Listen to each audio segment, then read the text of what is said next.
आज कंटाळा आला, चला राजकारण करूया.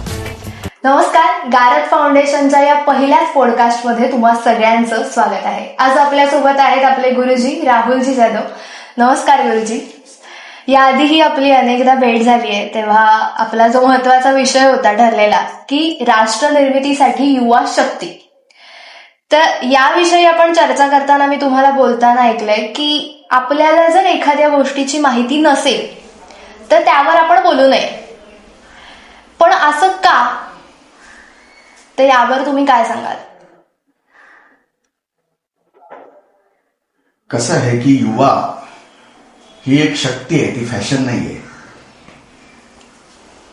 आणि शक्ती जेव्हा आपण म्हणतो त्यावेळेला ती शक्ती निर्माण करणारी पाहिजे, ती शक्ती विनाश करणारी नको. आपलं जे राष्ट्र आहे, ह्या राष्ट्राचं जे नाव आहे भारत, तर या नावातच हा विषय आहे की ते ज्ञानसंपन्न आहे. ज्ञानाची महती अशी आहे की सर्वात शेवटी राहणार काय? ज्ञान. ईश्वर कसा आहे? ज्ञान स्वरूप आहे. हे जे ज्ञान आहे, हा जो प्रकाश आहे, ह्यानी प्रथम त्याचं अर्जन करावं, त्याने युक्त व्हावं, संपन्न व्हावं आणि मग बोलावं. आपली शास्त्र शिकण्याची पद्धती देखील अशीच आहे की पहिलं श्रवण, ऐकणं. जेव्हा आपण ऐकतो, आपल्याला ते ज्ञान प्राप्त व्हायला चालू होतं, त्यावेळेला एक नम्रता येते आपल्यात. ती जी नम्रता आहे ती त्या ज्ञानसंपन्नतेमुळे हळूहळू हळूहळू येते. आता आपल्याला माहिती कुठलीच नाही, त्या अमुक एका विषयाची माहिती नाही. अगदी समर्पक उदाहरण घ्यायचं झालं, बाळाला जन्म देताना होणाऱ्या ज्या पीडा आहेत त्या मातेलाच माहिती आहेत. त्याच्याबद्दल जेव्हा पुरुष बोलतो तर ते किती समर्पक आहे ते मला नाही माहिती. ते तुम्ही युवा आहात, त्याचा विचार तुम्ही करा. कुठल्याही विषयाची माहिती तो समजून घेणं, त्यामध्ये ज्यांनी काम केलंय त्यांच्याकडून ते ज्ञान घेणं आणि मग आपलं मत ठरवणं, हे योग्य आहे. उगाच सर्वांना बडबडत राहणं, तोडफोड करू, हे पाहिजे, नाही मिळालं तर असं करू, ही आपली संस्कृती आणि सभ्यता नाही.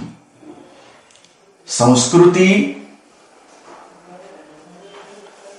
आपण समजून घेतलं पाहिजे की संस्कृतीबद्दल एवढं का बोललं जातं आपल्याकडे. कारण ही संस्कृती म्हणजे चांगली कृती, चांगलं कर्म, चांगले विचार, चांगले आचार. पण ही संस्कृती एका व्यक्तीकडून, त्याच्या कुटुंबाकडून, त्याच्या समाजाकडून राष्ट्राकडे जाते. आणि हा जो प्रवास आहे संस्कृतीचा, हा 10 वर्षाचा किंवा 100 वर्षाचा नाही आहे, हा हजारो वर्षाचा प्रवास आहे. आणि हजारो वर्ष अनेक ऋषी, मुनी, कवी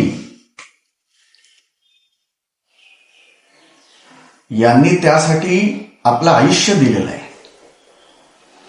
आणि तेव्हा हे चांगले विचार, चांगले आचार हे तयार झालेले आहेत. आणि म्हणून त्याला धारण करणं हे त्या युवा शक्तीचं कर्तव्य आहे. आणि माहिती नसताना, ज्ञान नसताना, अनुभव नसताना जर आपण उगाच फक्त बोलणार आहोत, बडबडणार आहोत, तर ती फक्त बडबड होईल. तो पाण्यावरचा जो फुगा असतो, उगाच तसं होईल. आणि आपल्या युवा शक्तीने असं करू नये, हे मी नाही सांगितलं, हे सांगितले उपनिषदामध्ये की युवा स्यात्, युवा बनव. आणि त्याचं जे वय आहे, ह्या वयाशी त्याचा काही संबंध नाही. त्याच्यामुळे तुम्ही असंही समजण्याची गरज नाही की फक्त तुम्हीच युवा आहात, आम्ही पण युवा आहोत. बरोबर आहे. ही शक्ती आहे आणि शक्ती निर्माणासाठी, कल्याणासाठी त्याचं लक्ष, त्याचा हेतू हा तो पाहिजे.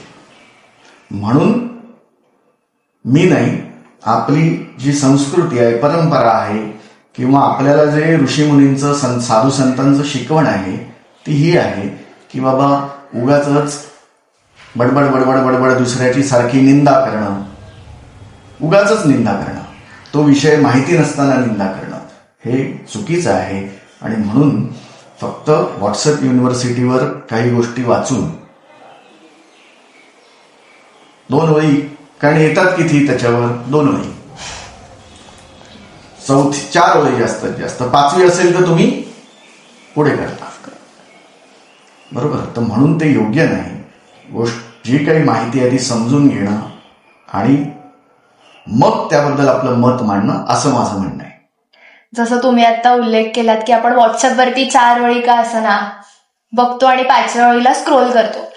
आपल्यातला प्रत्येक जण ज्याच्यामध्ये युवा दडलाय तो समाज माध्यमांचा खूप वापर करतो.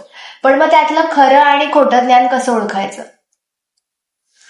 बघा, आधी कसं आहे की तहान न लागता पाणी शोधणं आणि खरंच तहान लागल्यावर पाणी शोधणं ह्याच्यात किती फरक आहे. तसं जेव्हा मला माझी संस्कृती समजून घ्यायची आहे, माझा इतिहास समजून घ्यायचा आहे, ही जेव्हा इच्छा आहे, तो फक्त नॅरेटिव्ह नाहीये, ती माझी उत्कट इच्छा आहे, मला हे समजून घ्यायचं आहे, मला तहान लागली आहे, मला पाणी पाहिजे, अशा व्याकुलतेने ते समजून घेणं जे आहे, त्यावेळेला तुम्हाला मार्ग मिळणारच. कारण ही प्रकृतीच तशी आहे. प्रकृतीची जी बनावट आहे ही तशी आहे, ती आपल्यापेक्षा वेगळी नाही आहे. आपण ह्या प्रकृतीची शक्ती आहोत, त्या प्रकृतीचं रूप आहोत, त्या प्रकृतीचं बल आहोत, ह्या प्रकृतीचा नाद आहोत. तर ज्याला हे समजून घ्यायचं आहे, ती व्याकुलता आहे, त्यांनी जेव्हा धडपड केली, प्रयत्न जर केला, तर त्याला मार्ग निश्चित मिळणार. बऱ्याचदा असं, आता तुम्ही जसं सांगितलं की हे मार्ग शोधण्यासाठी प्रयत्न पण तसे असावे लागतात. म्हणजे आपली संस्कृती असेल, आपलं अध्यात्म असेल, देवपूजा असेल किंवा या सगळ्या गोष्टी. पण या सगळ्यांपासून कुठेतरी आजचे युवक लांब चाललेत. पण मग त्यांना जर याच्या आहारी आणायचे, आहारी म्हणण्यापेक्षा आपण काय म्हणू की याच्याकडे न्यायचं आहे त्यांना, हा त्यांचा प्रवास त्यांना घडवून आणायचा आहे, तर त्यांनी काय केलं पाहिजे? बघा, कसं आहे की मूळ रूपामध्ये आईने मुलाला जन्म दिला. मी शक्ती उपासक असल्याने नेहमी आई हा शब्द आमच्या तोंडात जास्त असतो, शक्ती हा शब्द तोंडात जास्त असतो. आईने मुलाला जन्म दिला, आईने मुलाला चालायला शिकवलं, बोलायला शिकवलं. आता याच्या पुढे त्याला जे ज्ञान घ्यायचं आहे त्याच्यासाठी गुरु पाहिजे. म्हणून आई हा पहिला गुरु आहे, मग पुढे वडील, पिता, आणि मग पुढे जी गुरु परंपरा आहे, जी गुरु पद्धती आहे, ती कुठेतरी खंडित झाल्यामुळे हा सगळा प्रश्न उभा राहतो. आपल्याला फक्त प्रश्नचिन्ह ठेवायचं आहे असं नाही चालणार. प्रथम कोणाचा तरी हात धरावाच लागणार. हात धरताना डोळे उघडे ठेवून हात धरायचे. एकदा का विश्वास बसला, वेळ लागेल, 2 वर्ष जातील, 4 वर्ष जातील, मग डोळे बंद करायचे आहेत. आपण उलट करतो. तर तुम्ही युवा आहात, तुम्ही असं नाही करायचं. डोळे उघडे ठेवून आपण हात कोणाचा धरतोय ते डोळे उघडे ठेवून बघायचं. त्याची लक्षणं आहेत जी शास्त्रात खूप छान छान सांगितली आहेत. आणि मग स्वतः अनुभव घेऊन मग विश्वास ठेवायचा, तो योग्य आहे. तर अशा पद्धतीने आपण योग्य त्या शास्त्रांचा आधार घेऊन, शास्त्र म्हणजे कथा कादंबरी नाही, उपनिषद आहेत, भगवद्गीता आहे, सर्वात सुंदर आणि सर्वमान्य ज्ञानेश्वरी आहे. तर मी असं म्हणत नाही की त्याची तुम्ही पारायण करत बसा, दिवसभर वाचत बसा, पण दिवसातून आम्ही 20 पानं 25 पानं वाचू. पाठांतरासाठी नको, काहीतरी कळण्यासाठी पण नको, पण प्रवास चालू करायचा आहे यासाठी. काही नाही कळलं, खूप छान, त्याचा आनंद घ्या. आणि जेव्हा असा प्रवास चालू कराल, ती व्याकुलता आणाल, येईल, तुम्हाला योग्य तो रस्ता मिळेल आणि तुम्ही आपोआप त्या योग्य रस्त्याने जाणारच. जसा बाळ आहे, काल पाळण्यात होतं, हळूहळू उतरलं, त्याला चालायची माहिती नाहीये, पण तो प्रयत्न करत आहे. आणि मग प्रयत्न करताना जिने जन्म दिलाय ती हात देणारच आहे. तसा या प्रकृतीने आपल्याला जन्म दिला, आपण या प्रकृतीची मुलं आहोत, तर ती आपल्याला पुढे नेणारच. असा विश्वास ठेवून पुढे जा. जसा तुम्ही या गोष्टींचा, आपले ग्रंथ वगैरे आहेत सगळ्यांचा उल्लेख केला, पण कुठेतरी हे अध्यात्म वगैरे आहे तिथे युवकांचं वैराग्य दिसून येतं. पण त्याबद्दलची एकाग्रता आणि शिस्त जर त्यांना वाढवायची असेल आणि त्याचा उपयोग राष्ट्र निर्मितीसाठी त्यांनी केला पाहिजे, यावर तुम्ही काय सांगाल? कसं आहे की असं जे म्हणणं आहे हे मला मान्य नाही आहे की युवकांचं तिकडे दुर्लक्ष आहे किंवा युवक वैराग्य हा शब्द खूप मोठा आहे म्हणून मी वापरत नाही. तू वापरलंस, ठीक आहे. तर युवकांचं तिकडे लक्ष नाही किंवा त्यांचा ओढा नाही असंही मी म्हणत नाही आहे. कसं आहे की संस्कृतीचा एक परिणाम आहे आणि तो खूप खोलवर परिणाम आहे. जेव्हा आपण व्हायरस म्हणतो ना, तो लिव्हिंग नॉन लिव्हिंगच्या बॉर्डर लाईनला आहे असं काहीतरी शिकवलेलं आपल्याला शास्त्रात आठवतं एक ओळ. त्याला पण माहिती आहे की कुठे अटॅक करायचं, म्हणजे ज्ञान आहे त्याला.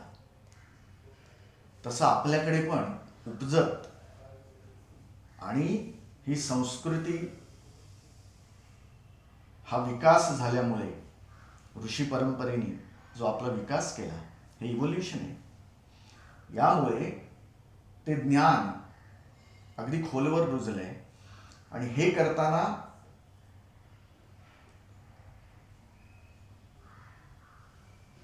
आपल्याला प्रश्न लक्षात नाही आला. हरकत नाही, मी पुन्हा एका वेगळ्या पद्धतीने तो मांडते की बरेचसे जे युवक आहेत आपले, ते या गोष्टींकडे खूप दुर्लक्ष करताना दिसतात. तर हे जे त्यांचं दुर्लक्ष आहे, हे दुर्लक्ष तुला चालणार आहे ना मध्ये कट पेस्ट करायला? हा चालेल.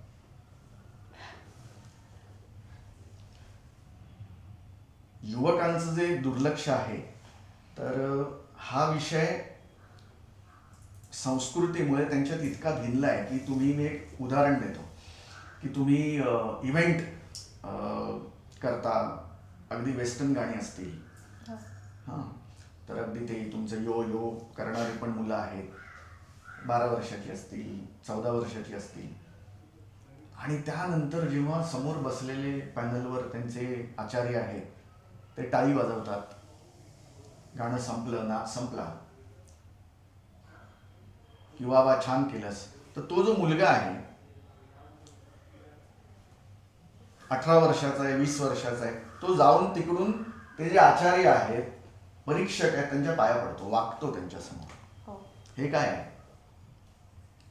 म्हणजे असं म्हणू शकत नाही की जी युवा शक्ती आहे किंवा ही मुलं आहेत यांना अगदीच त्याचा स्पर्श नाहीये. हे तुमच्याकडे आलेलंच आहे. फक्त याला फुलवणं, ह्याला समजून घेणं हे आवश्यक आहे. आणि जेव्हा ते समजून घेतलं जाईल, ते फुलवलं जाईल, तशी ग्रंथसंपदा आपल्याकडे अस्तित्वात आहे, तसे विचार प्रवचनं थोडी थोडी ही समजून घ्यायचा प्रयत्न केला जाईल तर निश्चित त्याला विषयांची स्पष्टता येईल. आणि अध्यात्म जेव्हा आपण म्हणतो तर हे अध्यात्म जे आहे ते राष्ट्रकार्यातूनच पुढे जातं. राष्ट्रकार्याशिवाय अध्यात्माचा जो रस्ता आहे तो चढता येत नाही, त्या पायऱ्या चढता येत नाहीत असं माझं मत आहे. आता तुम्ही ह्या राष्ट्रकार्याकडे आलाच आहात तर मला तुमच्या शिक्षणाविषयी जाणून घ्यायला आम्हाला सगळ्यांनाच आवडेल. पण मला असं विचारायचं आहे की या राष्ट्रनिर्मितीसाठी आत्ताचं जे पारंपरिक शिक्षण पद्धती आहे ते पुरेसं आहे का? कसं आहे की शिक्षण म्हणजे नेमकं काय आहे?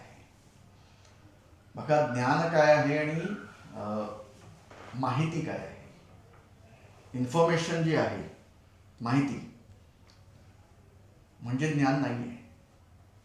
तुम्ही ज्ञान जेव्हा गुगलवर शोधता ना तर तसं नाही होणार. ती इन्फॉर्मेशन आहे, ती माहिती आहे. जेव्हा अमुक एका विषयाची माहिती किंवा इन्फॉर्मेशन मिळाली आणि त्यानंतर अनुभवाने ती सिद्ध झाली तेव्हा ते ज्ञान. तसं ईश्वराबद्दल मला माहिती मिळाली,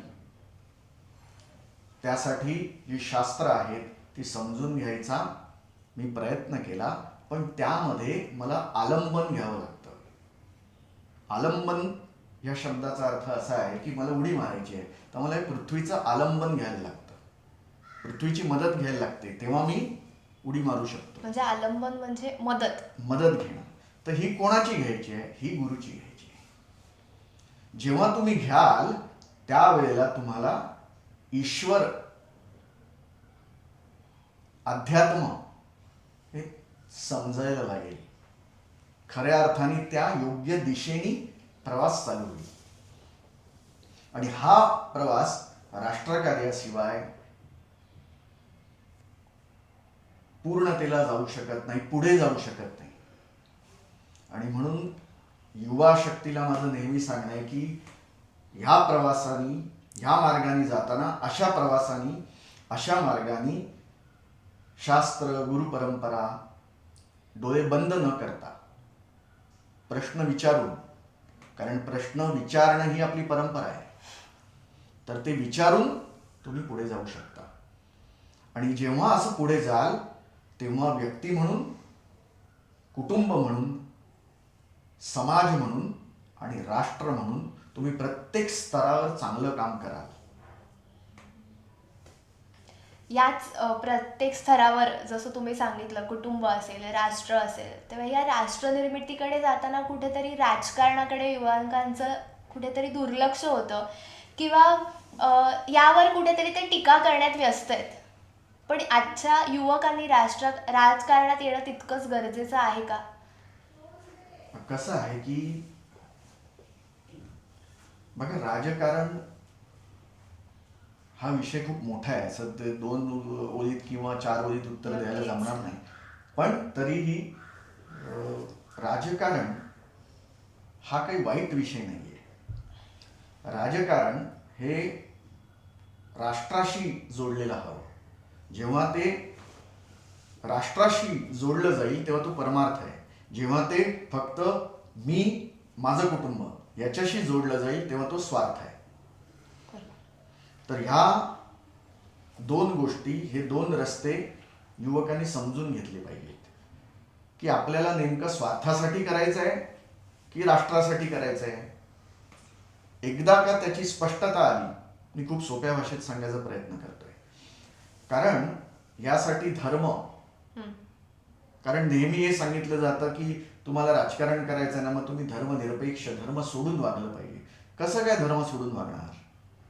कारण आमचा जो धर्म आहे हा धर्म हा इजम नाहीये, हा प्रकृतीतून निर्माण झालेला धर्म आहे. म्हणून कोणा एकाचं नाव नाहीये त्यावर.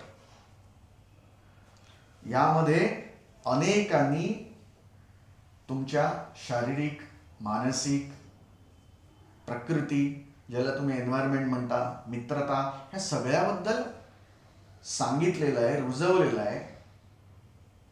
आणि हा जो धर्म आहे हा छानपैकी जर समजून घेतला तर आपल्याला राष्ट्र आणि राजकारण हे समजून घेता येईल. आणि म्हणून हे समजून घेताना कोणी उठला, आज कंटाळा आला, चला राजकारण करूया, असं नाही. त्याचं एक योग्य अध्ययन पाहिजे. आमचा कुठलाही राजा आहे, तुम्ही जर इतिहास बघितला तर तो भूपती जो आहे तो लिहिता वाचता न येणारा अकबरासारखा नाहीये. तो पूर्ण ज्ञानसंपन्न आहे. त्याला कलेची माहिती आहे, त्याला संगीताची माहिती आहे, त्याचं शिक्षण झालेलं आहे, त्याला आरोग्याची माहिती आहे. आज शेवटच्या घरातला पण मसाल्याचा डबा उघडला की जिरं मिळतं, हळद मिळते. हे काय आहे? हे ज्ञान आहे आयुर्वेदाचं. हे त्या राजाने पोचवलंय. ज्ञान ऋषींचं आहे, बरोबर. पण पोचवणारं जे माध्यम आहे तो राजा आहे, तो भूपती आहे. आणि ते जे माध्यम आहे ते राजकारण आहे. ते कल्याणासाठी आहे, विकासासाठी आहे आणि ज्ञानसंपन्न होऊन ह्या संस्कृतीचं, दिव्य संस्कृतीचं वहन करण्यासाठी आहे. आणि मग त्यात तुम्हाला जे जे काही काल सुसंगत जे असेल त्याप्रमाणे आपलं आचरण ठेवणं, बोलणं, आपलं चारित्र्य, ह्या सगळ्या गोष्टी प्रथम शिकाव्या लागतील, समजून घ्याव्या लागतील. आणि मग त्यात उतरलंच पाहिजे. जी चांगली लोक आहेत त्यांना मदत झालीच पाहिजे. जे चांगले विचार आहेत त्यांना मदत झालीच पाहिजे. कारण राजकारण आणि ह्या राजकारणाने संपूर्ण राष्ट्राची आणि विश्वाची सेवा करता येईल. आणि हे बोलताना तितकंच ते खूप सोपं जाणार आहे का? आपल्याला सगळं सोपं पाहिजे असं नाही चालणार. सगळं सोपं का? कारण मेहनत नको करायला. तर त्याच्यामुळे ते चालणार नाही. मेहनत आहे, अनेक लोकांशी संपर्क येईल, समजून घ्यावं लागेल. एक जेव्हा साधा आमदार असतो, नगरसेवक असतो, तो इतक्या जणांना भेटत असतो, इतकी लोक सकाळपासून त्याच्याकडे कंप्लेंट घेऊन येत असतात. आपल्याकडे 4 लोक आली तर आपल्याला कंटाळा येतो. आज पूजा होती, 100 लोक आली, अरे बापरे बापरे. तर त्याही गोष्टी समजून घ्याव्या लागतील. त्याच्यासाठी तुमच्या भाषेत सांगायचं तर स्पेशल ट्रेनिंग घ्यायला पाहिजे. आणि मग त्याच्यात तुम्ही तुमच्यासारख्या युवांनी उतरावं. चांगले लोक आहेत त्यांना पूरक व्हावं. जे अयोग्य असतील त्यांचा विरोध करावा. द्वेष करू नये, विरोध करावा. आणि राष्ट्र निर्मितीसाठी अग्रेसर असावं. म्हणजे थोडक्यात कुठल्याही गोष्टीत आपल्याला जर जास्त रस निर्माण करायचा असेल तर आपले विचार त्यासाठी तितकेच महत्त्वाचे आहेत. म्हणजे युवक हा विचारांनी युवा असला पाहिजे. जसं तुम्ही म्हणालात की राजकारणात असो, राष्ट्र निर्मितीत असो, आपल्यातली ज्या काही गोष्टी आहेत त्याचं अध्यात्म आपण वाढवलं पाहिजे, त्याचं अध्ययन केलं पाहिजे. पण या सगळ्याचा विचार करताना शरीर, मन तितकंच दृढ असलं पाहिजे. तुम्ही मल्लखांब वगैरे तुमच्या शक्तिपीठात शिकवले जातात, पण हीच जिद्द, चिकाटी युवकांमध्ये येणं गरजेचं आहे आणि तीच कुठेतरी मागे पडत चालली आहे. कसं आहे की सर्वात पहिला सिद्धांत लक्षात ठेवायचा आणि तो आहे श्रम सिद्धांत.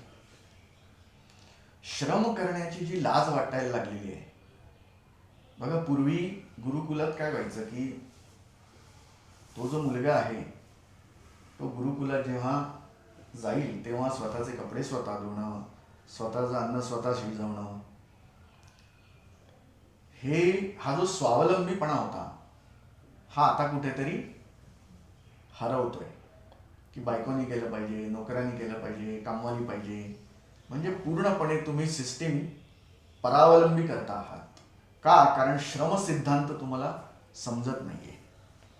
आणि मग जेव्हा श्रम करायला लागतात तेव्हा असं वाटणं की माझ्यावर किती अन्याय होतोय. हे खूप चुकीचं आहे. आणि आपण या चुकीच्या समजुतीने अयोग्य दिशेकडे चाललेलो आहे.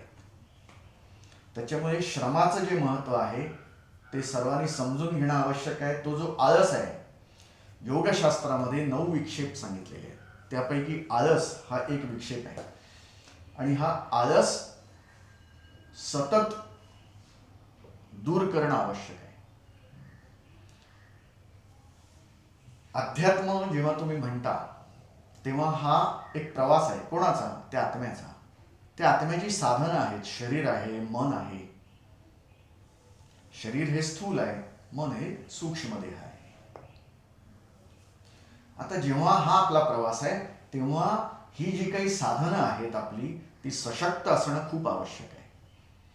कारण ह्या सृष्टीमध्ये जेव्हा आपल्याला कर्म करायचं आहे, विचरण करायचं आहे, तेव्हा आपलं शरीर त्यासाठी उपयोगी आहे. जेव्हा आपल्याला अध्यात्मात प्रवास आपला चालू आहे तो सतत चालू असतो. तो करावा नाही लागत. फक्त आपण करतोय ते माहिती नाही. उद्या माहिती झाली गुरुच्या कृपेने की आपल्याला लक्षात येतं.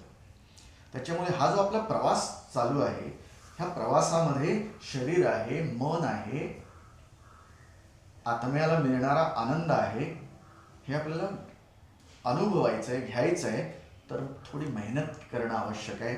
आणि कुठल्या दिशेने? जिम्नॅशियम एवढा मोठा मोठा ते सेटअप घालतात आणि हे एवढे मांडी आहे की दंड आहे तो कळत नाही. हां, आणि अगदी असे कटिंग आलेले. हां, बघा. आणि हे कुठे व्यायाम करतात? AC मध्ये. हो. हां, मी बोलायला खूप तीक्ष्ण आहे. तर हे AC मध्ये जे व्यायाम करतात त्याचे भयंकर दुष्परिणाम आहे. जे अयोग्य अशा गोष्टी, ते अयोग्य प्रोटीन्स असतील किंवा जे काही इंजेक्शन वगैरे घेतात त्याचा थेट दुष्परिणाम तुमच्या शरीरावर आहे, खास तर किडनीवर आहे. आणि हे जेव्हा आम्ही पाहतो त्यावेळेला ह्या प्रत्येक आश्रमाचं, प्रत्येक देवस्थानांचं, मंदिरांचं हे कर्तव्य आहे की त्यांनी ज्ञानदान, सुदृढ आरोग्य ह्या सगळ्या गोष्टींचं प्रबोधन हे देवळातून झालं पाहिजे. कारण ही नुसती देवळं मंदिरं नसून ही आध्यात्मिक अनुसंधानाची केंद्र आहे. तर हे त्यांचं जे मूल रूप आहे, मूल स्वरूप आहे ते फक्त अतिकर्मकांडात वाहून जाता कामा नये. कर्मकांड आवश्यक आहे, बरोबर. पण आरोग्यासाठी आयुर्वेद, आपल्या ज्या भारतीय चिकित्सा पद्धती आहेत, भारतीय व्यायाम आहेत, भारतीय आहार आहे, पेशी वाढवायच्या आहेत, किवी खावा, किवी. हां, आता हे नॅरेटिव्ह नाही तर काय आहे? काय संबंध आहे? अरे पपई खा, देशी आहे, स्वस्त आहे, पपईची पानं आहेत, त्याचा रस पी. अशा अनेक सुंदर सोप्या गोष्टी आहेत. ह्या समजून घेणं आवश्यक आहे. ह्या कुठल्या तरी योग्य मार्गाने ह्या व्यक्तीपर्यंत, त्या कुटुंबांपर्यंत, त्या समाजापर्यंत आणि आपल्या राष्ट्रापर्यंत पोचणं प्रभावी माध्यमाने आवश्यक आहे.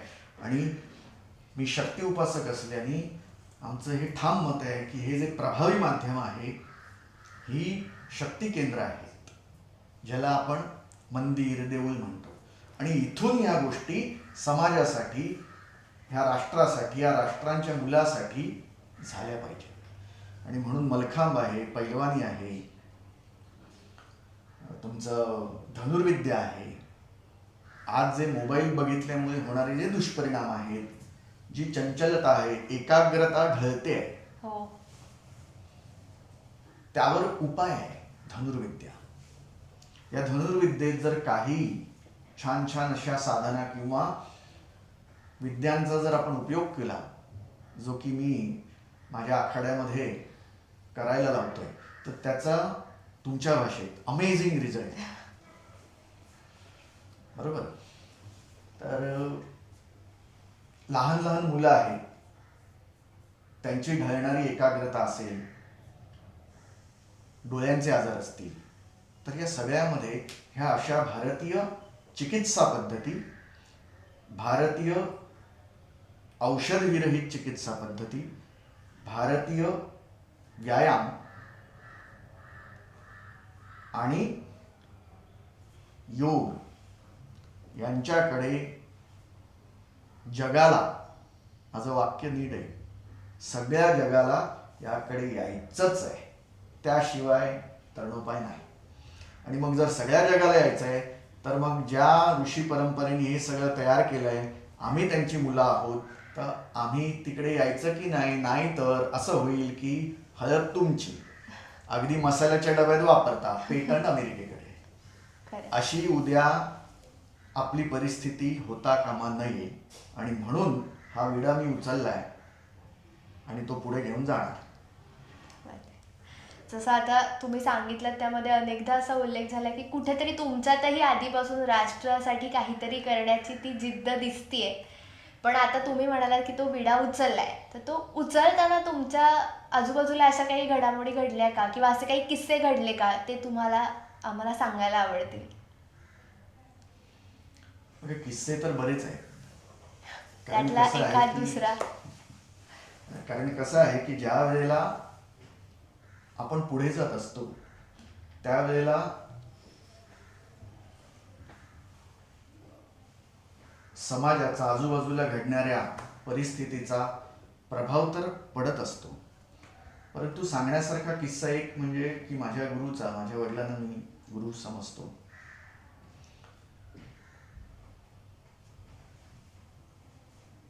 त्यांनी मला एकच वाक्य सांगितलं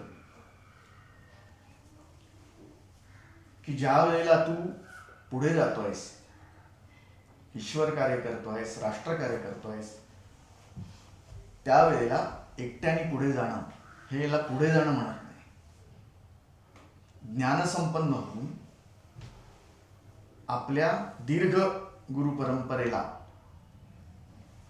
समजून घेऊन त्यांचं वचन, त्यांचं जे काही शिक्षण आहे ते दृढ होऊन त्यावर जेव्हा आपण अनेक जणांना पुढे घेऊन जातो त्यावेळेला त्याला पुढे जाणं असं म्हणतात. आणि हे अगदी माझ्या अंदाजे काहीतरी 10व्या वगैरे वर्षी त्यांनी मला सांगितलं आणि ते मला खूप भावलं. आणि तिथपासून समूह, पण समूह कोणी पुढे घेऊन जायचा? जो ज्ञानाचं अर्जन करायचा प्रयत्न करतोय, ज्याला एक गुरु परंपरा आहे, गुरुचा आशीर्वाद आहे, गुरुचं बल आहे, गुरुनी शास्त्राबद्दल काही माहिती दिली आहे, काही साधना दिली आहे, आणि त्यानंतर जेव्हा आता काही देण्यासारखं आहे अशी गुरुची आज्ञा आहे की बाबा तू 2 शब्द हे सांगू शकतो, तेव्हा त्यांनी अनेकांचा संघ करून पुढे जावं, सर्वांना एकत्र करून पुढे जावं. अशी जी आपली पद्धती आहे त्या पद्धतीने मी तो प्रयत्न करतोय.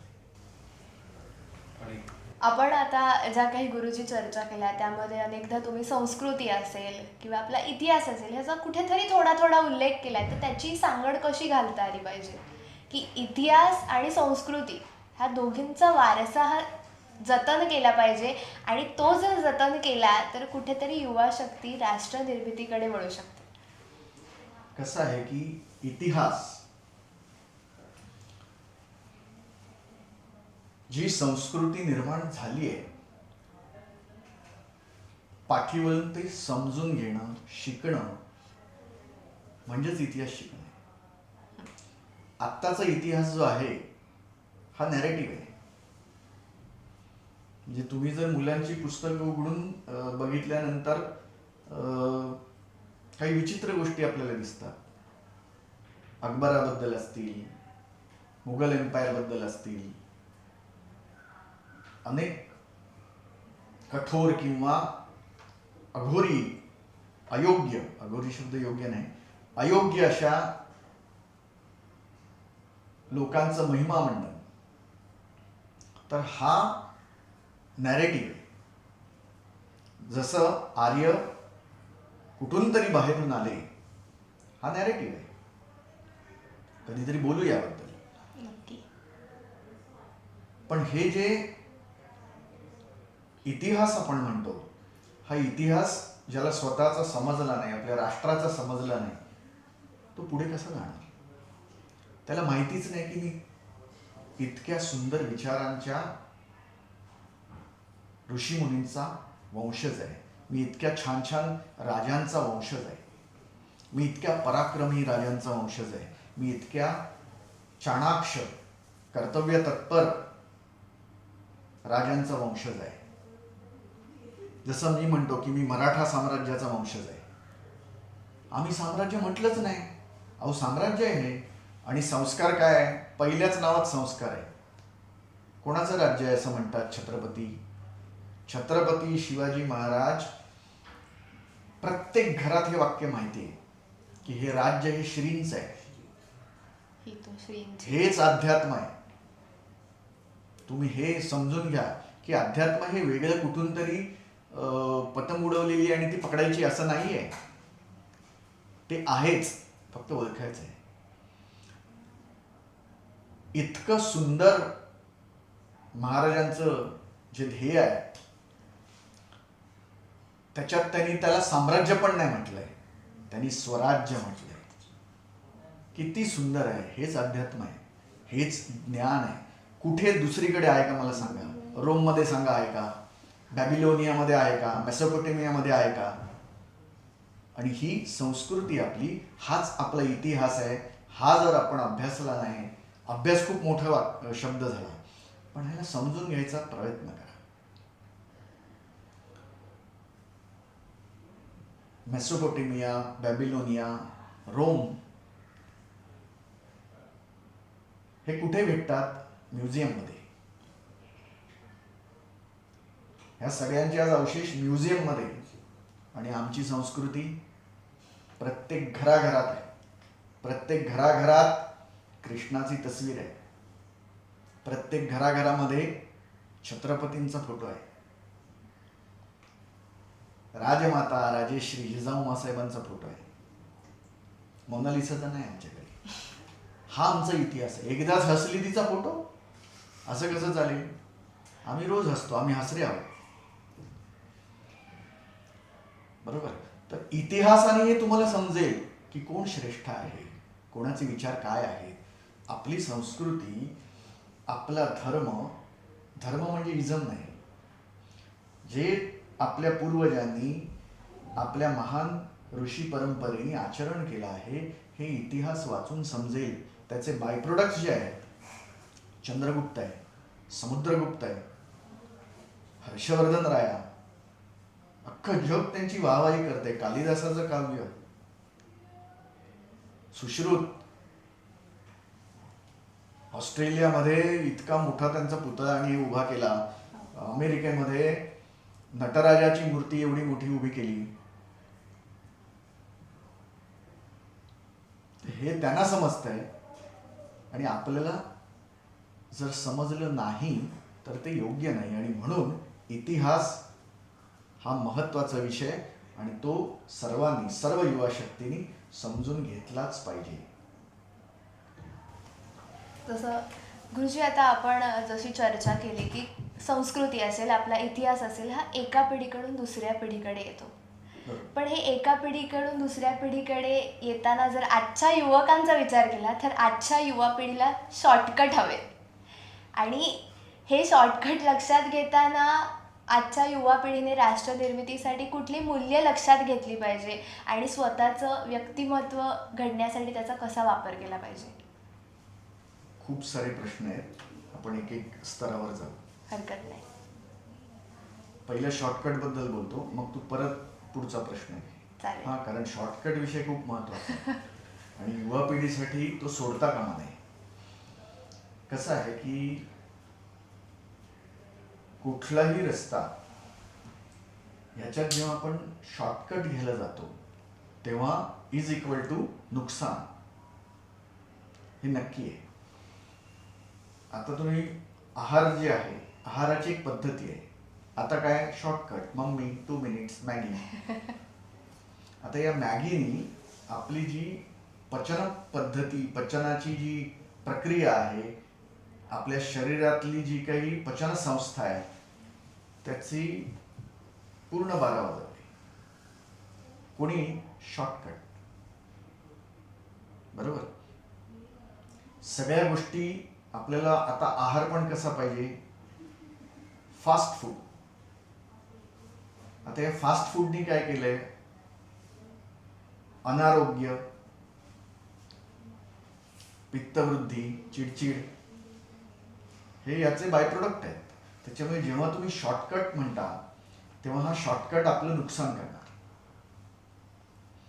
त्याऐवजी योग्य मार्ग, योग्य रस्ता, मग तो शिक्षणाचा असू दे, आरोग्याचा असू दे, ज्ञान अर्जन करण्याचा असू दे, आरोग्य अर्जन करण्याचा असू दे. शॉर्टकटमध्ये काय केलं, ते प्रोटीनचे डबे मिळतात, इंजेक्शन मिळतात, घेतले. 6 महिन्यांनी हा बकरा एवढा फुलला आणि बंद केल्यानंतर आता हा बकरा आहे की कोंबडी आहे हेच कळत नाही, बरोबर. तर हे शॉर्टकटचे परिणाम आहे. त्याऐवजी योग्य मार्ग काय आहे तो समजून घ्या आणि त्यावर चाला. तुम्हाला योग्य तो जे तुमचा हेतू आहे, जो तुमचा संकल्प आहे, चालल्यानंतर त्या दिशेने योग्य प्रमाणात शांततेने चालल्यावर तुम्हाला त्याची प्राप्ती होणारच. कारण शक्ती प्रत्येक प्राण्यात आहे.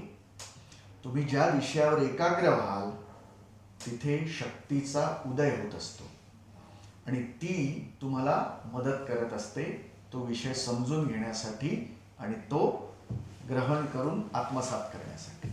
आणि म्हणून सर्वांना सल्ला आहे की योग्य मार्ग शोधा, थोडी जास्त मेहनत करा, पण शॉर्टकट नको. तो योग्य मार्ग शोधताना कुठली मूल्य लक्षात घेतली पाहिजेत आणि त्याला जोडून असं म्हणता येईल की आपलं व्यक्तिमत्व घडवण्यासाठी आपल्या घरातूनच मुळात सुरुवात झाली पाहिजे. तर ते आपल्याला कसं करता येईल? मूल्य, परत मी तिकडेच येणार की मूल्य जेव्हा तुम्ही म्हणता तेव्हा गुरु परंपरेला, शास्त्रांना सोडून आपल्याला ते समजणार नाही. आणि म्हणून आपलं थोडं थोडं वाचन गीतेवर, काही गुरुप्रवचन असतील तर त्यांच्यावर थोडं तरी असावं. आणि जी मूल्य आहेत त्यामध्ये प्रामाणिकता आणि लक्षण. जर लक्षण नाहीये तर काहीतरी चुकतंय. कारण जर मी भरपूर तूप खाल्लं तर रूप येणारच, रूप येत नाहीये, काहीतरी गडबड आहे, बरोबर. मग ते काय आहे ते समजून घेणं आणि मग स्वतःमध्ये बदल करणं. पण या सगळ्यासाठी प्रामाणिकता आणि मेहनत हे खूप आवश्यक आहे. पुढे तुम्ही जे युवा आहात, मूल्य समजून घेताना चांगली संगत खूप महत्वाची आहे. त्याच्यामुळे संगत नेहमी लक्षात ठेवा की संगत ही खूप चांगली पाहिजे. आणि या संगतीने जेव्हा तुम्ही पुढे जाल, थोडंफार वाचन कराल, मी शास्त्राचं वाचन म्हणतोय, स्पायडरमॅन वाचून होणार नाही. कारण कसं आहे, जे बघणार, जे बोलणार, जे विचार करणार तसं होणार. आता काय शिकवलं तुम्ही, कार्टून बघायला, तर ते कार्टूनच होणार, बरोबर. मी कृष्णाला बघायला शिकवलं पाहिजे, महाभारत बघायला शिकवलं पाहिजे, हनुमानाला, मारुतरायाला बघायला शिकवलं पाहिजे, चांगल्या संगतीत गेलं पाहिजे, प्रयत्न करायचा. तर हा जर प्रयत्न केला तर आजचा जो युवा आहे तो योग्य दिशेला जाईल, त्याला योग्य आकलन होईल आणि राष्ट्र निर्मितीसाठी त्याची जी युवा शक्ती आहे ती योग्य दिशेने आणि योग्य संघटनेने पुढे जाईल. त्याला कोणी अडवू शकणार नाही, फसवू शकणार नाही. त्याला कोणी जेनझी म्हणून उकसवू शकणार नाही. काहीतरी बघितलं, आज हे करायचंय, उद्या ते करायचंय, ते फोडायचंय, हे इतर कुठेही घडलं, हा भारत आहे, हे इथे घडू नाही शकणार. ही युवा शक्ती, ह्या युवा शक्तीमध्ये तो संस्कार संस्कृतीचा आहेच. आणि मी जसं सांगितलं त्या पद्धतीने जायचं थोडा जरी प्रयत्न झाला तर ते युवकांच्या, युवा शक्तीच्या आणि आपल्या राष्ट्राच्या हिताचंच आहे. आपण आतापर्यंत ज्या विषयांवर चर्चा केली त्यातून युवक आपण जाणून घेतले वेगवेगळ्या पद्धतीने असेल, आपली पारंपरिक शिक्षण पद्धती असेल, अध्यात्म असेल किंवा इतरही गोष्टी. या सगळ्याचा विचार करताना आणखीन एक महत्त्वाचा मुद्दा डोक्यात आला, तो म्हणजे व्यापार. तुम्ही व्यापाराचंही प्रशिक्षण देतात आपल्याच शक्तिपीठातून, पण ते प्रशिक्षण देताना धनप्राप्ती ही तितकीच महत्त्वाची आहे आणि कौशल्यही. तर या दोघांची सांगड कशी घालायची? बघा कसं आहे की व्यापार, व्यापारी, अर्थ, पैसा असं म्हटलं की आपण काहीतरी पाप करतोय की काय, ही जी भावना आहे ही आपली मूल भावना किंवा आपल्या ऋषी परंपरेने जे शिकवलं आहे त्याच्या विपरीत आहे, उलटी आहे. आपल्याकडे धर्म, अर्थ, काम, मोक्ष हे पुरुषार्थ सांगितलेत. तर अर्थ हा पुरुषार्थ आहे, पण केव्हा तो पुरुषार्थ आहे? जेव्हा तो धर्माला धरून आहे. म्हणजे चांगल्या मार्गाने धन अर्जित करा, व्यक्ती म्हणून स्वतःसाठी, कुटुंबासाठी धन अर्जित करणं हा पुरुषार्थ आहे. समाजासाठी योग्य मार्गाने जेव्हा आपल्याकडे ते जास्त असेल तेव्हा ते वितरित करणं, दान या माध्यमातून हा धर्म आहे. आणि पुढे राष्ट्रासाठी, राष्ट्रकार्यासाठी, कल्याणासाठी जेव्हा आपल्याकडे असलेलं धन आपण त्यातला काही भाग जेव्हा त्या राष्ट्रकार्यासाठी देतो तो परमार्थ आहे. तर हा धर्म जो आहे आणि परमार्थ वेगळा नाही आहे, हे समजून जेव्हा आपण अर्थ अर्जित करतो तो पुरुषार्थ आहे. आणि म्हणून युवकांना हा संदेश आहे की अर्थ अर्जित करण्यासाठी योग्य मार्गाने खूप मेहनत करा. किती धन अर्जित करू? तर आपली उपनिषद असं सांगतात की युवा बनो आणि संपूर्ण पृथ्वी अर्जित करा. हेतू काय आहे? कल्याण, विश्वकल्याणासाठी पूर्ण पृथ्वीवर राज्य करा. कारण पृथ्वी आणि पृथ्वीवर असलेला प्रत्येक पदार्थ हा अर्थ आहे.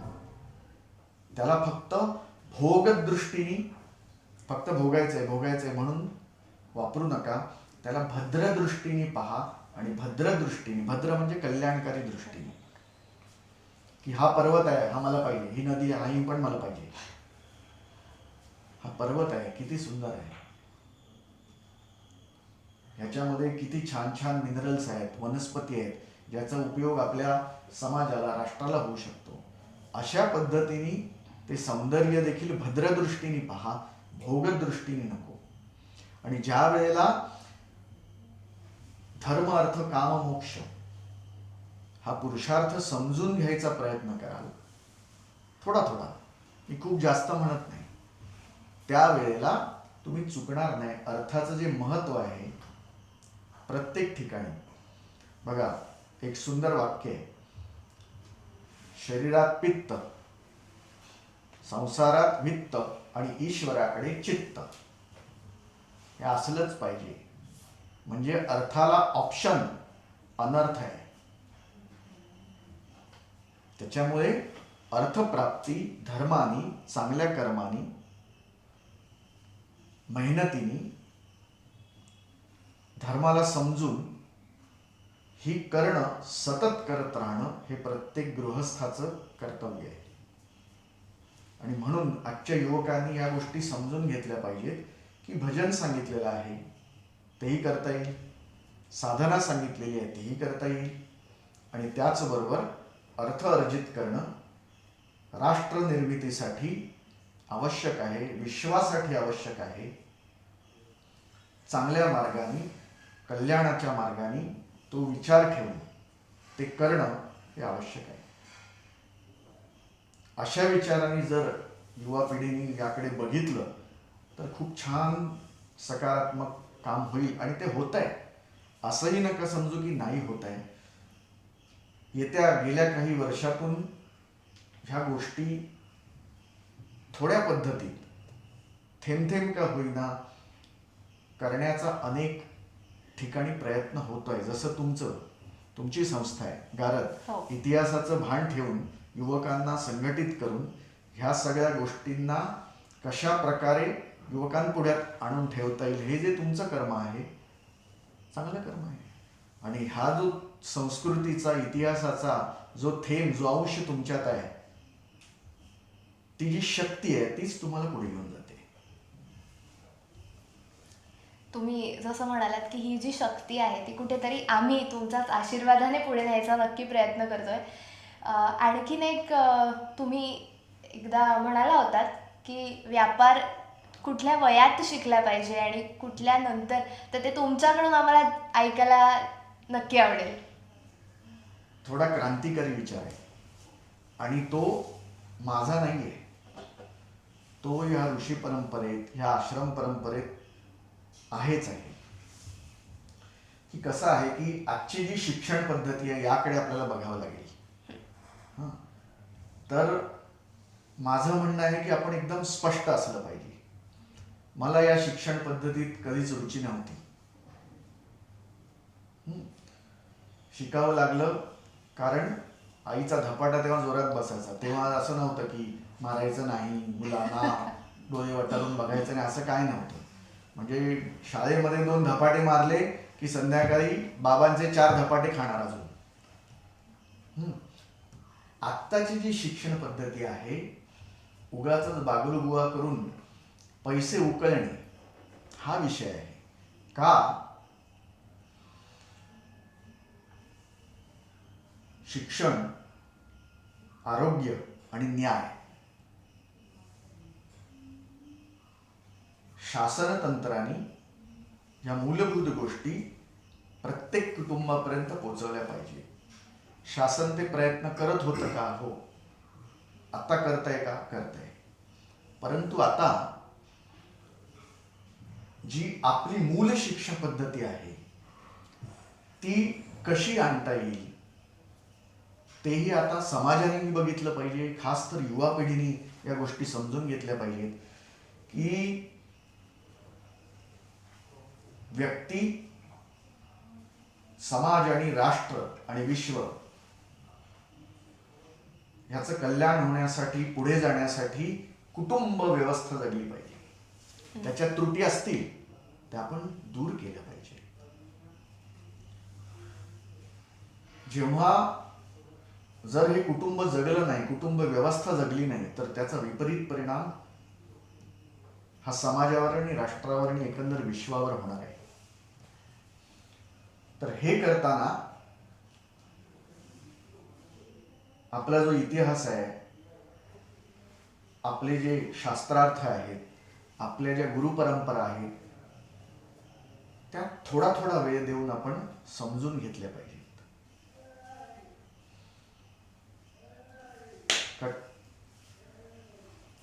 प्रश्न माझा राहिला परत. हरकत नाही, आपण ते फ्लोमध्ये तुम्ही घेऊ शकता. व्यापार मी तुम्हाला म्हटलं, तुम्ही सांगितलेलं 16 ते 21 ते तो एकदा. मुद्दा तुला हवाय.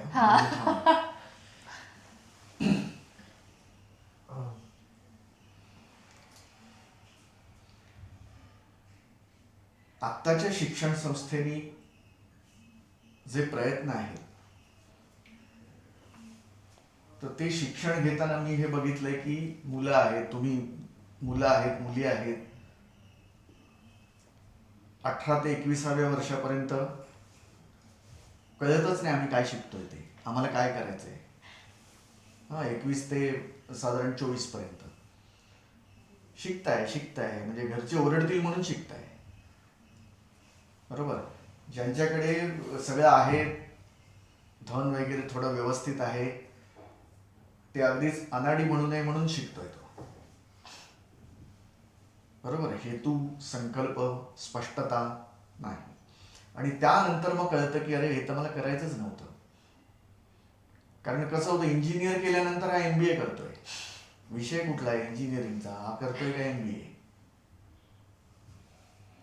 बरोबर. तर हे जे काही अयोग्य शिक्षण आहे इंग्रजांच्या त्या पद्धतीने जे दिलं जात आहे ते कारकून बनवण्यासाठी दिलं जात आहे, ते नोकर बनवण्यासाठी दिलं जात आहे. आणि त्याच्यानी मिळतंय काय? कन्फ्युजन. बरोबर. तर याऐवजी थोडं जर आपण आपला इतिहास आणि संस्कृती बघितली तर आपल्याकडे खूप सुंदर अशा शिक्षण पद्धतीची व्याख्या होती. शिक्षण पद्धती गुरुकुलांमध्ये अस्तित्वात होत्या. त्यामध्ये शस्त्र आणि शास्त्र दोघांचं शिक्षण होतं, कला आणि विद्या दोघांचं शिक्षण होतं. आता हा विषय मोठा आहे, मी तिथे जात नाही. परंतु व्यापारापुरतं जर आपण आत्ता बोलणं मर्यादित ठेवलं तर माझं असं म्हणणं आहे की 14 ते 16 वर्षाच्या आतमध्ये मुलाला जे काही तुम्हाला शिकवायचं आहे, अक्षरज्ञान असेल, गणित असेल, त्या संदर्भातलं, म्हणजे तुमची 10वी 12वी आपण म्हणू, त्यानंतर थेट व्यापारासंदर्भात जे शिक्षण आहे ते त्यांनी घेतलं पाहिजे. 21 वयाच्या आतमध्ये त्यांनी ते शिक्षण घेऊन तो युद्धात उतरला पाहिजे. युद्ध म्हणजे प्रॅक्टिकल तुम्ही म्हणता, त्या प्रॅक्टिकल जगात तो उतरला पाहिजे. म्हणजे 21 पासून ते साधारण 25 पर्यंत त्याला माणसांचा स्वभाव, देश, स्थल आणि काल या अनुरूप असलेल्या अडचणी ह्या लक्षात येतील आणि त्यानुसार तो स्वतःला तयार करेल. आणि 25 ते 27 पर्यंत खऱ्या अर्थाने तो जो विषय त्यांनी निवडलेला आहे, मग तो व्यापार असेल, इंजिनियर असेल, वैद्य असेल, त्यामध्ये खूप चांगली प्रगती करेल. कारण इथे 30 पर्यंत त्यांचं शिक्षणच होत नाही. आणि मग पुढचा विचार. तर एकंदर सगळी जी व्यवस्था आहे ती यामुळे कोलमडते आहे. कुटुंब व्यवस्था कोलमडते आहे. आणि जे योद्धे किंवा जे व्यापारी म्हणून यायला पाहिजे तर त्यांची जी क्वालिटी आहे ती क्वालिटी देखील खराब होते. मग ते कला क्षेत्र असू दे, व्यापार क्षेत्र असू दे. तर यामध्ये अशा वयात मुलांना योग्य शिक्षण देऊन प्रॅक्टिकल जमिनीवर उतरवणं, आता प्रयत्न होत आहेत, नाही असं नाही, परंतु हे अजून छान व्हायला पाहिजे. म्हणजे शिक्षण हा स्टेटस सिम्बॉल नाही आहे. मुलगा माझा या शाळेत आहे, त्या शाळेत आहे, त्याची शाळेचं नाव आधी फीज सांगितली जाते. तर हे जे ट्रेंड आहे तर हे कुठेतरी युवा शक्तीने थांबवलं पाहिजे. कारण 4 लाख फीज भरून शाळेत जातो तोच पुढे जातो असं नाहीये. अनेक उदाहरणं आपल्याकडे आहे. तर त्या पद्धतीने यामध्ये युवा शक्तीने काम करणं, रिफॉर्म्स करणं हे अपेक्षित आहे. सरकार देखील याच्याबद्दल काम करत आहे. भारतातले सगळ्यांना ते पटतंय. हे असं नाही आहे की कोणाला ते पटत नाहीये, ते पटतंय. फक्त त्याची गती वाढवली पाहिजे आणि शेवटपर्यंत ते पोचवणं आवश्यक आहे. तर यासाठी युवा शक्तीने खूप सारे प्रयत्न करणं आवश्यक आहे. जेव्हा ही युवा शक्ती अनेक प्रयत्न करते किंवा सरकारही आपल्याला तितकाच पाठिंबा देत आहे, युवा शक्ती राष्ट्रनिर्मितीसाठी तितकी महत्त्वाची आहे, या विषयावर चर्चा करताना कुठेतरी स्त्री पुरुष समानता या विषयावर पण थोडासा प्रकाश द्यावासा वाटतो. कारण राष्ट्रनिर्मितीसाठी फक्त पुरुष नाही तर स्त्रियासुद्धा तितक्याच खंबीरपणे उभ्या आहेत. तर ती समानता, त्या समानतेवर काय म्हणाल? बघा कसं आहे की आपल्या संस्कृतीचा, इतिहासाचा, शास्त्राचा अभ्यास करताना गुरु वचनानुसार, गुरूंनी सांगितल्यानुसार, शिकवल्यानुसार माझं मत असं आहे की समानता उगाचच केलेला प्रपोगंड नसावा. कारण स्त्री आणि पुरुष समजून घेताना अध्यात्मात जेव्हा आहे तेव्हा लिंगभेद नाहीच आहे, असं स्पष्ट. शक्ती उपासनेमध्ये लिंगभेद नाही. दुसरं आपण जेव्हा बघू, अर्जुनाला कोण म्हणून ओळखतात? कुंतीपुत्र अर्जुन, बरोबर. जिजामातेचा पुत्र शिवाजी महाराज. तर ही जी आपली परंपरा आहे, मातृसत्ताक परंपरा, ही आपल्याकडे आहेच आहे. अनेक उदाहरणं आहेत अजून. त्याच्यामुळे ती नाही आहे असं नाहीये. आपण एकमेकाला पूरक असलं पाहिजे. स्त्रीनी पुरुषाला पूरक असलं पाहिजे, पुरुषाने स्त्रीला पूरक असलं पाहिजे. कारण जेव्हा तुम्ही प्रकृती म्हणता तेव्हा प्रत्येक प्राणी हा दुसऱ्याला पूरक आहे.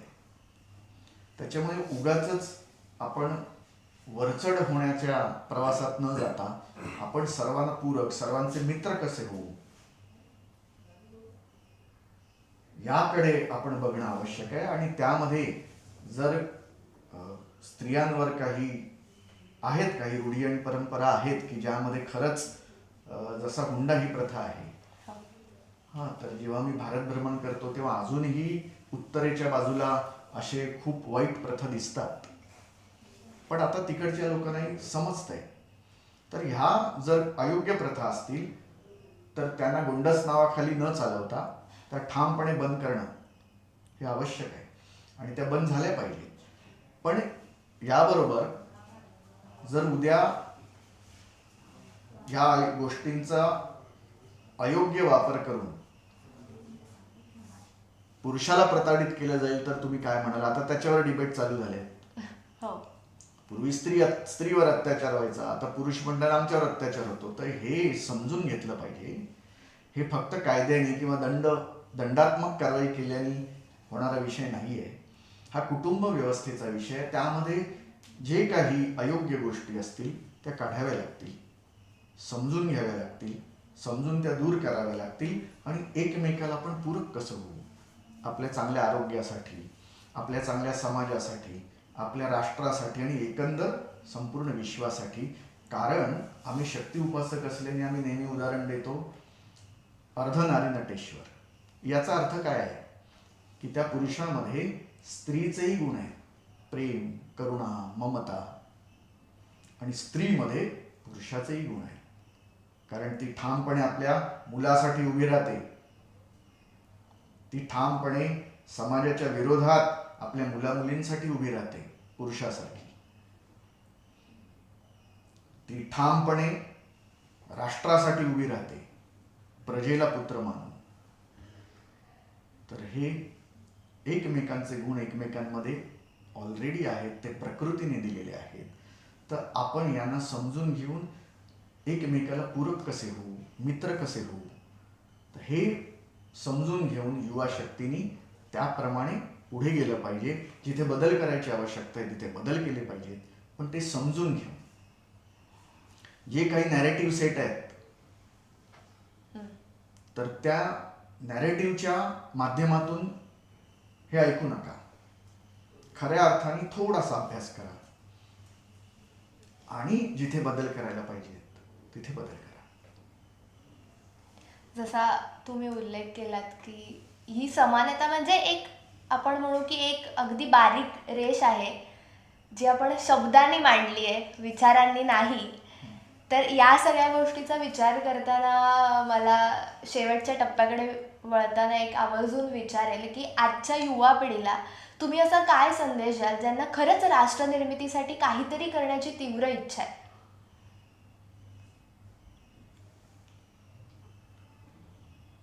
युवा ही एक शक्ती आहे आणि ज्ञानाशिवाय शक्ती काम करत नाही, निर्माण करत नाही, असा शक्ती उपासनेतला सिद्धांत आहे. आणि म्हणून प्रत्येक जो युवा आहे त्यांनी थोडं समजून घेणं, आपला इतिहास, आपली संस्कृती, आपल्या अनेक गुरु परंपरा आहेत, एक गुरु परंपरा नाही आहे. जशी आमची शक्ती उपासनेतली शाक्त परंपरा आहे, वैष्णव परंपरा आहेत, शैव परंपरा आहेत, सौर परंपरा आहेत, अशा अनेक सुंदर सुंदर संप्रदाय आणि परंपरा आहेत. जे तुम्हाला आवडेल थोडं समजून घेणं, चांगल्या संगतीत राहणं, प्रामाणिकतेने हा जो राष्ट्रनिर्मिती किंवा पुढे जाण्याचा विचार आहे, राष्ट्रासाठी काहीतरी करण्याचा विचार आहे, तो प्रामाणिकतेने धरून ठेवणं आणि त्यासाठी नम्रतेने ज्ञान ग्रहण करत करत करत पुढे जाणं. याच्यानेच एक सुंदर निर्मिती होईल असा माझा विश्वास आहे. आणि हाच शक्ती उपासनेचा सिद्धांत आहे. ज्ञान शक्ती इज इक्वल टू निर्मिती. माझी खात्री आहे की आपल्या या संपूर्ण चर्चेतून जे कोणी युवा शक्ती आहेत, त्यांना आपल्या राष्ट्रासाठी काहीतरी करण्याची तीव्र इच्छा आहे, त्यांना याची नक्कीच मदत होईल आणि त्यांनी नक्कीच आवर्जून या विषयावर अधिक अभ्यास केला पाहिजे. गुरुजी, आणखी एक महत्त्वाचा असा प्रश्न की आपण जेव्हा मगाशी महाराजांबद्दल म्हणालो किंवा थोर व्यक्तींबद्दल म्हणालो, कुठेतरी या सगळ्या गोष्टी या पुस्तकांपर्यंतच मर्यादित आहेत आणि युवक ते तिथपर्यंतच मर्यादित ठेवतात. म्हणजे अगदी एक उदाहरण घेतलं तर शिवाजी महाराज हे 4थीच्या पुस्तकांपर्यंतच आहेत. नंतर कालांतराने तो अभ्यासक्रम बदलत जातो. त्यामुळे कुठेतरी ती जी ओढ, ती जी इतिहासाबद्दलची अधिक जाण आहे, ती तिथेच थांबते. तर यात तुम्हाला असं वाटतं का की आपल्या शिक्षण पद्धतीत बदल घडला पाहिजे? कसं आहे की पालकांचं नेहमी एक धडपड असते आणि सांगणं असतं की मुलांना काही इतिहास आवडत नाही, मुलांना काही वाचायला आवडत नाहीये, किंवा मुलं हे जाणून घेण्यासाठी इच्छुक नाहीये. तर माझं म्हणणं हे चुकीचं आहे. कारण फळ सुधारायचं आहे तर आधी बीज सुधारलं पाहिजे. आधी पालकांनी समजून घेतलं पाहिजे. त्यांनी जर त्यावर काम नाही केलंय, वाचन नाही केलंय, कुठे प्रवचनाला इतिहासाच्या किंवा महाराजांच्या विषयात समजून न घेता काम करतायत, तर तसं नाही होणार. म्हणून आधी पालकांनी देखील थोडा वेळ द्यावा या विषयाला, म्हणजे मग फळ तसं येईल. कारण जर बीजच तसं नाहीये तर फळ पण कसं होणार तसं. बरोबर. आणि म्हणून पालकांनाही थोडा वेळ या विषयांना द्यावा लागेल. आणि माझं म्हणणं आहे की अतिशय सुंदर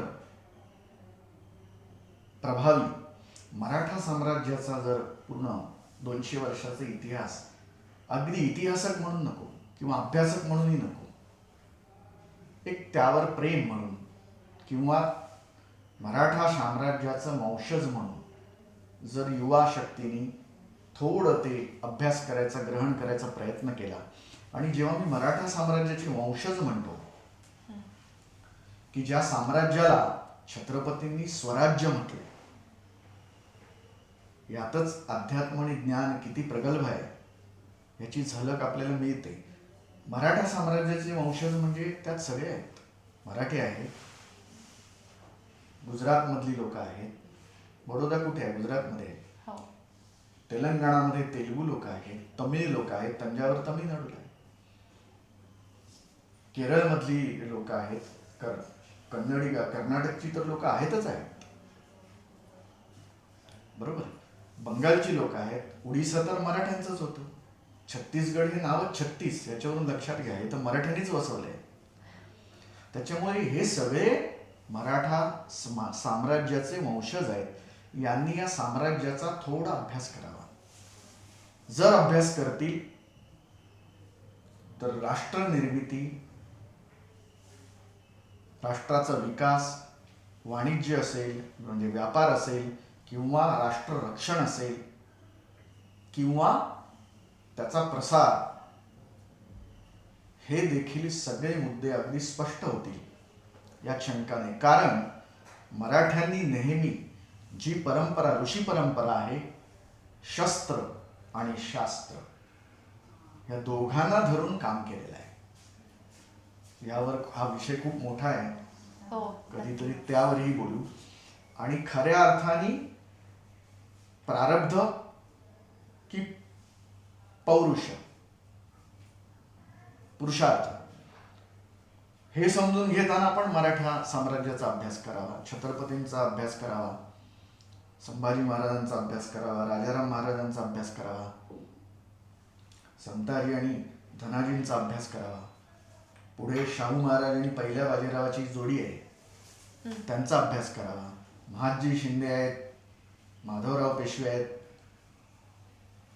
ह्या सगळ्यांचा जेव्हा तुम्ही थोडं थोडं वाचन, अभ्यास कराल तेव्हा तुम्हाला लक्षात येईल, ह्या गोष्टी स्पष्ट होतील. आणि म्हणून आपला इतिहास, आपली संस्कृती याला धरून, याचा अभ्यास करून त्याप्रमाणे घडा आणि पुढे चला. खरंच गुरुजी, तुम्ही जे काही राष्ट्र निर्मितीसाठी युवा शक्ती कशी पुढे येऊ शकते असे महत्त्वाचे मुद्दे मांडलेत आणि आमच्या सगळ्यांसाठीच ते नक्कीच मोलाचे ठरतील. आणि मला खात्री आहे की बघणारे सगळे प्रेक्षक असतील, उपस्थित सगळेच, काही ना काहीतरी यातून नक्कीच शिकण्यासारखं आहे. आपण पुन्हा एकदा गुरुजींनी त्यांचा हा वेळ दिला त्याचे आभार मानूयात आणि इतर सगळ्यात सविस्तर माहितीसाठी गुरुजींना नक्की भेटूयात. धन्यवाद. जय भवानी.